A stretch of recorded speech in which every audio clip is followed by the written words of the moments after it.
आज तो वाकई में बर्फ जम गई।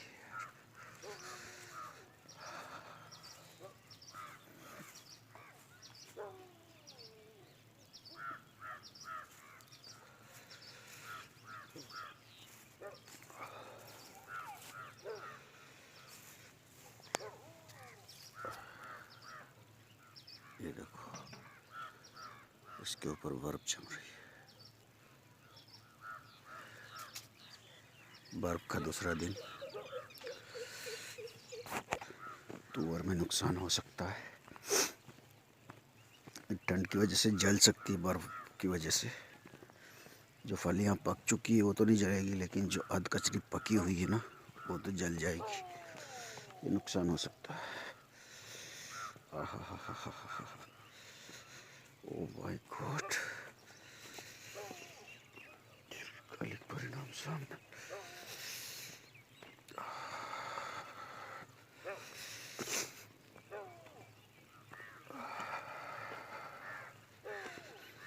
कल से ज़्यादा है बर्फ आज।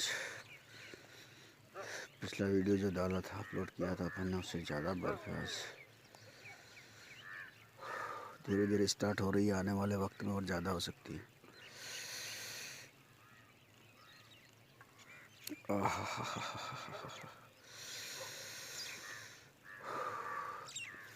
सूर्योदय हो रहा है उधर, दिखाता हूँ मैं आपको। परिणाम ऊर्जा का मुख्य केंद्र, सोर्स। ओहो, बहुत ठारी जमी हुई है एकदम। उधर भी फसल के अंदर और इधर भी। और करीब ले जाके दिखा देता हूँ मैं आपको, ताकि आपको पूरा तरीके से पता चल जाए।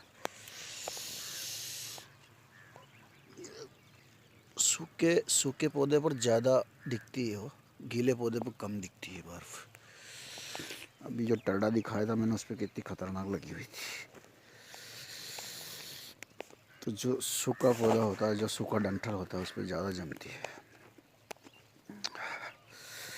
क्योंकि उसका रिफ्लेक्शन रेट कम होता है, तो जम जाता है जल्दी से बर्फ। ये जलेंगे तब पता चलेगा। ओ बाप रे, ये देखो, यहाँ दिखाता हूँ स्टार पे मैं आपको। ये लेयर कैसी आ रही तार की।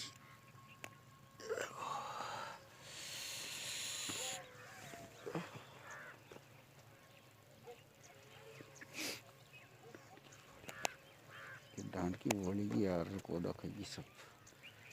पता नहीं किस टाइम पे घुस गए अंदर, सब खा गए।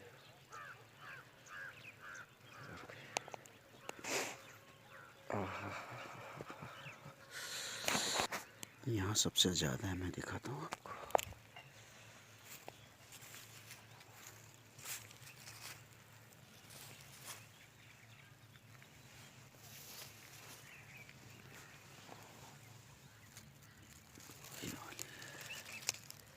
इस पे पूरी तरह से जमी हुई है, इस पे पूरी तरह से जमी हुई है।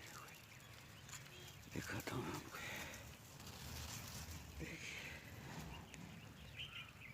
ठीक है, इस तरह से बर्फ जम गई है आज। और इस पे देखिए, दिखाता हूँ बोरे पर कितनी खतरनाक है। इस पे बड़ी खतरनाक है।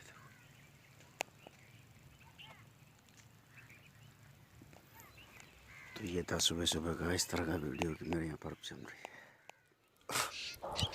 तो फ्रेंड्स, आज कई दिनों बाद मुझे मोटर चलानी है। मेरे को फसल पिलाने के लिए पानी इकट्ठा हो गया है कुएं के अंदर, क्योंकि बीच में कुछ दिनों से बारिश का सिलसिला बन गया था, मावठा, और उसके बाद ठंड बहुत पड़ रही थी। तो मैं सोच पाया था कि नहीं, अभी नहीं पिलाते हैं, आराम से पिलाएंगे। तो अभी 4-5 दिन से मैंने मोटर नहीं चलाई थी, अब मैं चलाने वाला हूँ। तो आज का काम जो है वो मोटर चलाना है और इन गेहूँ के अंदर पानी पिलाना है, ताकि ये प्यास लग रही होगी तो अपनी प्यास बुझाएंगे और इसकी ग्रोथ होगी। गाड़ी मैंने वहाँ टिका दी है और अब मैं सीधा खेत के अंदर आ गया हूँ। और अब मैं कुएं पे चल के अपन चलाते हैं मोटर, और देखते हैं मोटर पानी कैसा देती है और खेत के अंदर कितना आता है। उससे पहले मैं थोड़ा सा खेत नाइट्रोजन डाल दूंगा, ताकि अभी तो फ्रेंड्स, मैंने नाइट्रोजन डाल दिया है और अब मैंने मोटर चला दी है। पानी चल रहा है, लेकिन गेहूँ जो है हमारे रोजड़े खा चुके हैं बहुत ज़्यादा मात्रा में। तो देखते हैं अभी जितने हो जाएँ उतने हो जाएंगे, क्योंकि नाइट्रोजन तो डालना ही था थोड़ा बहुत। ज़्यादा तो मैं भी नहीं डालता हूँ, लेकिन थोड़ा बहुत डाल दिया मैंने, ताकि बढ़वार हो जाएगी थोड़ी। इससे हो सकता है कि थोड़ा बहुत ज़्यादा पक जाएगा, अदरवाइज़ पूरे खा गए हैं रोजड़े। नीलगाय की बड़ी समस्या है यहाँ पर, आपको पता ही होगा, मैंने पिछले वीडियो में कई बार बताया आपको कि नीलगाय जो है वो अब तोड़ के करने ही पड़ेंगे, वरना ये जो पिला रहे हैं ना पानी, ये बेकार में चला जाएगा। तो या तो लाइट लगाओ, ओढ़ के करो, या कुछ भी ऐसा प्रोग्राम क्रिएट करो जिससे कि वो भाग जाए डर के, वरना ये सारा पानी बेकार में जा रहा है, सारी मेहनत बेकार जा रही है, क्योंकि सब कुछ चौपट कर दिया उन लोगों ने। देखो किस तरह से खा रखा है यहाँ पर, मैं दिखाता हूँ आपको। ये बड़ी डेंजरस स्थिति बना दी है। और अब मैं थोड़ा इधर ये जो रायडे के गोड़ खड़े हैं इनको उखाड़ लेता हूँ, क्योंकि कुछ कुछ मात्रा में है, ज़्यादा नहीं है, चलते हैं ऐसा तो, लेकिन फिर भी उखाड़ लेते हैं इसको। क्या कि ये इनकी जो जैविकता है वो ख़त्म नहीं करेगी, और पूरी एनर्जी जो है वो गेहूँ को मिलेगी, वरना सारी एनर्जी ये खींच लेंगे तो गेहूँ को कोई एनर्जी नहीं मिलेगी। तो दोस्तों खोलते हैं अपन, चलिए मैं दिखाता हूँ आपको एक दो गोड़ खोलते हुए कैसे इनको खोलना है। तो फूल आ गया है, वैसे तो ये पक जाएंगे, लेकिन गेहूँ के अंदर काम नहीं देते हैं, अच्छा नहीं रहता है गेहूँ के अंदर। ये देखो इस तरह से खोल दिया है मैंने, इसे मैं इकट्ठी कर लूँगा और कुछ भैंसों को डाल दूँगा अगर वो खाएंगी तो। और अगर वो नहीं खाती है तो कोई प्रॉब्लम नहीं है, खाद बन जाएगा इसका ग्रीन, ऐसी कोई बात नहीं है। लेकिन ये जो जानवर वाली बात है ना, नीलगाय वाली, वो बड़ी खल रही है मुझे। इतनी सारी मेहनत करी उसके बावजूद भी ये नीलगाय हमको सारा गेहूँ चट कर गई है। तो इसका क्या किया जाए? इसके लिए मुझे लगता है कि मुझे जल्दी से तार फेंसिंग करनी होगी, वो भी लगभग 7-8 फीट ऊंची, और उसमें 1-1 फीट की दूरी पर 1-1 कांटे वाले तार लगाने होंगे मुझे, ताकि वो फेंसिंग ठीक से हो जाए कि वो अंदर नहीं आ पाए, दूर दूर ही निकल जाए। तो ये अभी तो मैं गेहूँ पिला रहा हूँ, लेकिन जब मुझे गर्मी में ऐसा लगेगा कि अब मुझे पूरी मेरी अनुकूलता हो गई है, व्यवस्था हो गई है कि हाँ मैं अनुरूप हो चुका हूँ मैं तार फेंसिंग करने के, उस वक्त मैं आपको दिखाऊंगा कि कैसे गड्ढे खोदने हैं ड्रिलिंग से, या फिर देसी जुगाड़ से, या फिर कोई ऐसे हाथ से, या कुछ ऐसा कहाँ से तार खरीदने हैं, और क्या सीमेंट के खंभे लगाऊंगा या फिर वो पट्टी वाले खंभे लगाऊंगा, कौन से खंभे लगाऊंगा, ये सारी चीज़ें मैं आपको दिखाऊंगा।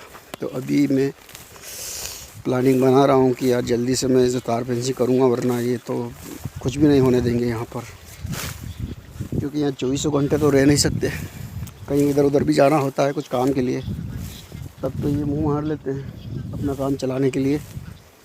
ये बेचारे जानवर है, लेकिन ये जानवर हमको ख़तरा पैदा कर रहा है, हमारे लिए हानिकारक साबित हो रहे हैं, हमारे लिए तो नुकसानदायक हो रहे ना। तो इनका क्या किया जाए? तो ये बड़ा जुगाड़ करना पड़ेगा, आज रात में ही कुछ लाइट वगैरह लगानी पड़ेगी, ताकि टेम्परेरी होल्ड तो हो, टेम्परेरी सेफ्टी तो हो। अदरवाइज़ रात में अगर ये गीले में आ गए, आज पिला रहे हैं जैसे मान लो, और इतने सारे पी जाएंगे, उसके बाद अगर रात को ये आ जाते हैं 10-20 एक, तो ये तो लौट के ना ऐसा कर देंगे बिल्कुल प्लास्टर। तो 50% चांस है कि ये गेहूँ थोड़े बहुत पक जाएंगे, वरना इस बार अभी कल ही पेपर में आया था रिकॉर्डेड कि 250-1500 एक साल पहले थे, और अभी 4000 के आसपास ये लोग हो चुके हैं। इधर नीलगाय की संख्या जो मंदसौर ज़िले के अंतर्गत आता है एरिया, तो बड़ी डेंजरस स्थिति है कि इनसे कैसे निपटा जाए। तो इनसे तो बस बचाव ही इनका उपचार है कि इनको अपने अपने हिसाब से नेट लगाया जाए, फेंसिंग की जाए, या फिर जाली लगाई जाए, या फिर कुछ ऐसा डराऊपन का जुगाड़ किया जाए जिससे कि वो अपने खेत के आसपास आए नहीं और दूर निकल जाए और अपना काम चल जाए। तो ये करना संभव हो तो संभव है, अदरवाइज़ नुकसान आप ही का होना है, उनका कुछ नहीं जा रहा, उनको तो खाना ही है कहीं ना कहीं। तो वो दूसरी चीज़ें पहले नहीं खाते थे इतनी, लेकिन आजकल बहुत ज़्यादा खाने लग गए। पिछली बार भी मेरी लहसुन खा गए थे हमारी, और मसूर खा गए थे, पता नहीं क्या क्या खा गए थे, वो सब कुछ चौपट कर दिया था पिछली बार भी। और इस बार भी मुझे लग रहा है कि मेरी सारी फसल खा जाएंगे ये लोग। बड़ा दुखी हो रहा हूँ, क्या करूँ? आप ही बताओ मुझे कि मैं क्या करूँ। अभी मैं ओढ़ के लगाने वाला हूँ, तो ओढ़ के का हर एक वीडियो में आपको दिखाऊंगा कि ओढ़ के किस प्रकार के बनाए जाए, मुझे काग भगोड़े बनाए जाए, या फिर कोई इलेक्ट्रिक फीड वाले बनाए जाए, या फिर कोई डमडम वाले बनाए जाए, या फिर मुखोटा वाले बनाए जाए, किस तरह के मैं आपको ओढ़ के बना के दिखाऊँगा। तो आप वीडियो के साथ बने रहेंगे, चैनल के साथ भी बने रहेंगे, तो बिल्कुल मज़ा आएगा आपको कि आप भी इस तरह से क्रिएटिव कार्य करके अपने रोजड़े भगा सकते हैं। तो अभी फेंसिंग तो है नहीं, तार की फेंसिंग कर लें। तो अभी ऐसे ही उड़के वगैरह करके भगाने की कोशिश करूँगा मैं। तो अभी कुछ और उखाड़ लेते हैं। ये वाला बड़ा पौधा है, देखो मैं दिखाता हूँ आपको, ये अनायासी उग गया है। ये पिछली बार भी गेहूँ के अंदर आ गए थे तो अनायासी उग गए थे इस तरह से। हा। तो अब नील गाय का शासन के पास तो कोई प्रबंधन है नहीं, है ना, मुआवजा टाइम पर डलता नहीं। और अगर अभी बर्फ़ गिरी है इसमें जल गया है तो वो प्रॉब्लम अलग। कुल मिला के खेती बड़ी, किसानी बड़ी शानी है। मतलब इसमें कुछ ना कुछ मिस्टेक आई जाती है, कहीं ना कहीं प्राकृतिक आपदाओं से पीड़ित हो ही जाता है किसान किसी न किसी रूप में, चाहे वो इनफर्टिलिटी के रूप में हो, चाहे वो पेस्टिसाइड के रूप में हो, चाहे वो शीड्स के रूप में हो, चाहे वो अरेंजमेंट के रूप में हो, कुछ भी इंस्ट्रूमेंटल के रूप में हो, अदरवाइज़ कुछ भी XYZ, बट वो इफेक्टेड हो ही जाता है। सारी मेहनत चकनाचूर हो ही जाती है आखिर में। जैसे मेरी हो गई है इस बार, देखो मैं दिखाता हूँ आपको, जैसे हो गई है। इनको कहाँ रखे, उधर ले लेते हैं, एक तरफ डाल देते हैं ताकि इससे अपन जब घर चलेंगे ना तो भैंस के लिए ले चलेंगे, खाएगी तो खाएगी, अदरवाइज़ हरी घास, हरी खाद तो होगी तो रोड़ी के अंदर दबा देंगे तो हरी घास हो जाएगी। ठीक है, यहाँ रख दिया है मैंने ताकि आखिरी में बांध लूँगा मैं इनको सबको। तो और खोल लेता हूँ मैं, अब क्या कर सकते हैं। पिछली बार भी सारा कुछ मिट्टी में मिला दिया था इन लोगों ने, और इस बार भी पूरा इनके पास चांस है कि ये गांव से बहुत दूर है खेत, यहाँ पर हमारा कुएं वगैरह, तो नुकसान करते ही हैं चाहे आप कितनी भी कोशिश कर लो। देखो मैं दिखाता हूँ, इधर चने की फसल है और उधर रायड़ा खड़ा हुआ है, वो शानदार सरसों के खेत जो DDL की याद दिलाते हैं, दिलवाले दुल्हनिया ले जाएंगे मूवी की, जो शाहरुख खान और काजोल पे फिल्माई गई थी 96 में, नहीं 95 में। तो जैसे ही वो गाना शूट हुआ था, फुल बहुत ज़बरदस्त थे, वो धुन मुझे जहन में आ गई अभी। तो अभी मैं थोड़ा और खोल लेता हूँ रायड़ा, उसके बाद मैं पानत कर ही रहा हूँ तो आगे का मैं दिखाता ही रहता हूँ आपको थोड़ी देर और, उसके बाद इस वीडियो को मैं एंड करूँगा। अभी नहीं कर रहा हूँ मैं। अभी कुछ चूहों ने भी बिल बना दिए हैं, कई जगह, बहुत सारी जगह चूहों ने भी बिल बना दिए, उनके लिए अलग से व्यवस्था करनी है। उनके लिए या तो खटी के लाओ या फिर उनको भगाने के लिए कोई ऐसा प्रबंधन करो कि वो डर के भाग जाए। मारना तो उन्हें भी नहीं है क्योंकि वो भी हमारे प्रकृति के सहायक है हमारे लिए, वो भी कुछ काम करते हैं, अंदर से अच्छी ताज़ी मिट्टी निकालते हैं बाहर और उसको फिर उपजाऊ बनाते हैं। तो वो भी, चूहे भी बहुत बड़े सहायक होते हैं हमारे लिए, उनको मारना नहीं चाहिए, भगा लेना चाहिए। लेकिन वो इस तरह से नुकसान करते हैं, फसल में तो दिक्कत आती है, इसलिए लोग उनको मार देते हैं, लेकिन नहीं मारना चाहिए। उनको भी अपने तरीके होते हैं भगाने के, उनको भगा देना चाहिए। तो मैं भगाने की कोशिश करूँगा, मारूँगा नहीं। हर बार भी मैं यही करता हूँ, चाहे उत्पादन कम हो जाए मुझे कोई प्रॉब्लम नहीं है, लेकिन मैं मारता नहीं हूँ किसी को। तो आप भी ना मारें। ये प्रक्रिया तो चलती ही रहती है, इसका मतलब ये नहीं कि हम किसी के जीवन को इस तरह से संकटग्रस्तता में डाल दें। वो भी अपना पेट पालन करते हैं, अपने को भी अपना पेट पालन करने के लिए मनुष्य जो समझदार है, बुद्धिजीवी है, इसलिए ऐसा कुछ करता है। अदरवाइज़ उनके अंदर भी एक दिल होता है, एक ब्लड होता है और एक वो सारा सिस्टम होता है जो एक मनुष्य के अंदर होता है। जैविक प्रक्रिया में सब कुछ तो चलता ही रहता है। इससे आपको इतना उदासीन होने की ज़रूरत नहीं है कि आप किसी के जीवन के मूल्य के दाता बन जाएं। ये देखिए संतरा बताता हूँ मैं आपको, कुछ आए हुए हैं सर्दी के। इसको तो नहीं आया है, इसको आया है एक। ये देखिए, आपको खाना हो तो आइए। ये वाला मैं नहीं खाऊंगा क्योंकि अभी दिसंबर का टाइम है और अभी कल ही पाला पड़ रहा था, कुछ ठंडी जैसा लग रहा था तो गड़बड़ हो सकती, इसलिए मैं नहीं खाऊंगा। तो फ्रेंड्स, ये था व्लॉग आज का, जो मैंने रोज़ या कुएं पर आया हूँ और मैंने अपनी मोटर चलाई है। बहुत दिनों बाद, आज 4-5 दिन के बाद मैंने मोटर चलाई है, क्योंकि बीच बीच में बारिश हो रही थी, कुछ मावटे जैसी स्थिति। देखिए ये पौधा कितना बड़ा है, लेकिन इसको अभी नारंगी नहीं आई है, 1-2 दिन आई है। तो मावटे की स्थिति बन रही थी, तो ऐसे ही मैंने ब्लॉक किया हुआ था कि यार अभी नहीं चलाते, आराम से चलाएँगे मोटर। अभी मैंने चलाई है और अब मैं पिला रहा हूँ। तो इस वीडियो में अभी मैं इतना ही बता रहा हूँ आपको, अगले वीडियो में मिलेंगे। तब तक के लिए देखते रहिए और लाल बटन को अभी तक आपने नहीं दबाया, दबा दीजिए और बेल आइकन को भी प्रेस कर दीजिए, ताकि मैं अगला वीडियो जब अपलोड करूँगा इस टाइप का एक्टिविटी का, तो आपको नोटिफिकेशन मिल जाएगा और वीडियो सबसे पहले देख पाएंगे दोस्तों। तो मिलते हैं अगले वीडियो में, तब तक के लिए थैंक यू।